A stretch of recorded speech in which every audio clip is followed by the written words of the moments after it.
L'emploi. C'est la priorité, mais c'est aussi le casse-tête du gouvernement qui s'attend à une vague de plans sociaux à la rentrée. Les employés devant les grilles de l'usine, le visage grave.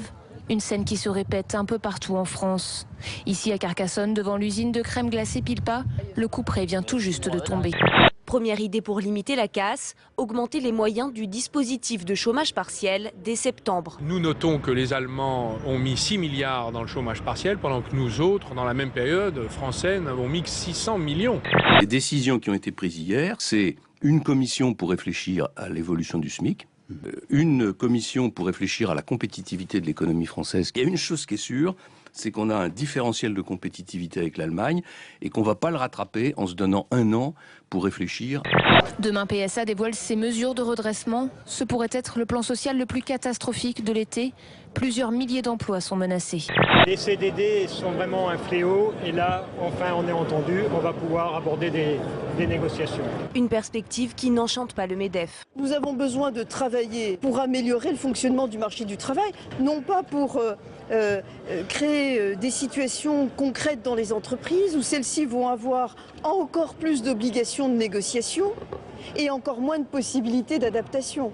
Tout n'est pas réglé, hein. Il y aura des points de conflit, c'est évident, mais sur la question de l'emploi, par exemple, quand le Premier ministre dit qu'il est contre et que le gouvernement est contre la logique des accords compétitivité-emploi, c'est un point positif. Maintenant, on verra ce que donnera la suite des discussions. Sur la question du SMIC, il va y avoir des discussions. Il y a toute une série d'éléments qui vont dans le bon sens. Mais après, ça ne suffit pas de faire de la réunion, il faudra avoir des actes à un moment donné.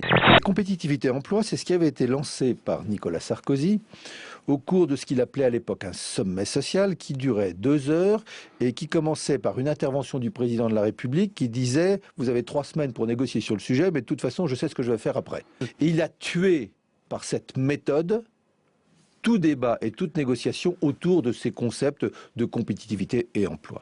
Il y a quand même une vraie crispation entre l'équipe que vous représentiez et les syndicats qui aujourd'hui disent ça a changé. Oui, ce qui a changé, c'est le lieu, le bâtiment peut-être. Oui, ça c'est un constat, c'est pas une analyse. Bon, la réalité, c'est que le dialogue, par définition, suppose à la fois des accords et de la confrontation avec les organisations syndicales. C'est vrai qu'il y a eu pendant le quinquennat de Nicolas Sarkozy un dialogue qui a été vif, notamment sur la question de la réforme des retraites. On reste quand même dans le flou artistique. On annonce un calendrier, on nous dit qu'en 2013 on va parler des retraites, et rien de très concret n'est véritablement sorti de cet échange, sauf peut-être l'annonce d'une augmentation d'impôts, c'est-à-dire l'annonce de l'augmentation de la CSG. L'augmentation de la CSG est apparemment dans les tuyaux. Négociation sur le contrat de génération, encadrement des licenciements boursiers et concertation sur les retraites. C'est l'heure de payer pour les retraités. TVA et CSG, ça va baisser le pouvoir d'achat automatiquement. Mais seule la CSG permet de rincer les retraités, qui sont les rentiers des temps modernes, avec évidemment des mesures ad hoc qu'on va trouver pour les petites retraites. Mais enfin, le message clé est toujours que TVA ou CSG, ça ne change rien si la facture sociale ne baisse pas. L'enjeu, c'est pas de réduire le coût du travail, mais d'avoir une politique économique plus efficace, car le seul enjeu, c'est d'augmenter la productivité. Voilà, maintenant, on nous explique que la CSG, c'est une hausse qui est une hausse incontournable. Je pense que ce n'est pas une bonne piste, je pense que c'est très injuste, et que c'est finalement 65 millions de Français qui vont être touchés par la hausse de la CSG, c'est-à-dire concrètement par une baisse du pouvoir d'achat. Aujourd'hui, nous arrivons au bout de ce dispositif, puisque nous savons que les besoins vont augmenter, donc nous aurons besoin de davantage de ressources, et dans le même temps, on ne peut pas prélever davantage sur les salaires, sur le travail, pour des raisons de compétitivité et de pouvoir d'achat. Imaginez ce que serait, via par exemple la CSG, une charge supplémentaire sur les ménages du niveau indiqué par Louis Gallois. Je pense que le peu de croissance économique que nous avons grâce à la consommation des ménages n'y survivrait pas. C'est donc quelque chose qu'il faut regarder avec beaucoup d'attention.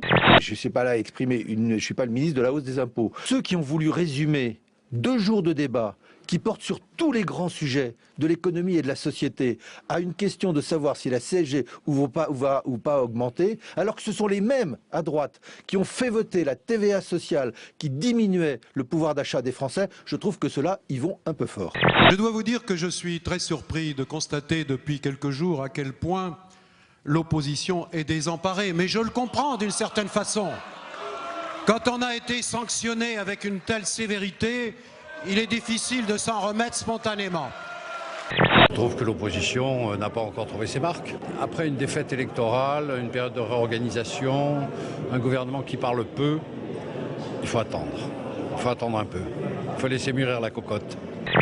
Pour leur arrivée nocturne à Madrid, les mineurs en grève, casque sur le crâne et torches allumées, ont reçu un accueil triomphal. Leur lutte pour sauver leurs emplois a engendré en Espagne un énorme mouvement de sympathie. Situation très inquiétante de Scranton aux États-Unis. En faillite, cette petite ville de Pennsylvanie vient d'abaisser au minimum le salaire de ses 400 employés municipaux, c'est-à-dire 7,25 $ de l'heure. Pour ces pompiers qui avaient l'habitude d'en toucher 26, l'annonce ne passe pas. Les étudiants qui vendent des glaces pour se faire de l'argent cet été gagnent maintenant plus que nous, explique celui-ci, alors que nous mettons notre vie en danger tous les jours. C'est complètement absurde. Jusqu'ici, la manifestation était pacifique, mais devant le ministère de l'Industrie, des pétards, des pierres et des bouteilles en verre commencent à fuser. Les policiers répliquent sans toujours faire dans le détail. Balles en caoutchouc et gaz lacrymogène, apparemment à tir tendu. Des manifestants sont blessés. D'autres interpellés. En Floride, un adolescent de 17 ans a perdu son avant-bras après avoir été attaqué par un alligator. L'animal de plus de 3 mètres de long a foncé sur le garçon qui a mis son bras en avant pour se protéger. L'alligator a été rattrapé, dépecé et le bras récupéré. Mais les médecins n'ont pas pu le remettre en place. Il s'agit de sortir des bois 14 génisses mortes. Elles ont sauté une barre rocheuse et se sont précipitées dans la forêt en contrebas. Affolées, elles ont fui jusqu'à l'extrémité de l'alpage, puis se sont retrouvées face au vide. La présence de loups ces derniers mois dans le secteur est l'hypothèse avancée par les éleveurs. Pas question d'en garder sous la pédale, car pour ces prisonniers brésiliens, chaque tour de roue est essentiel.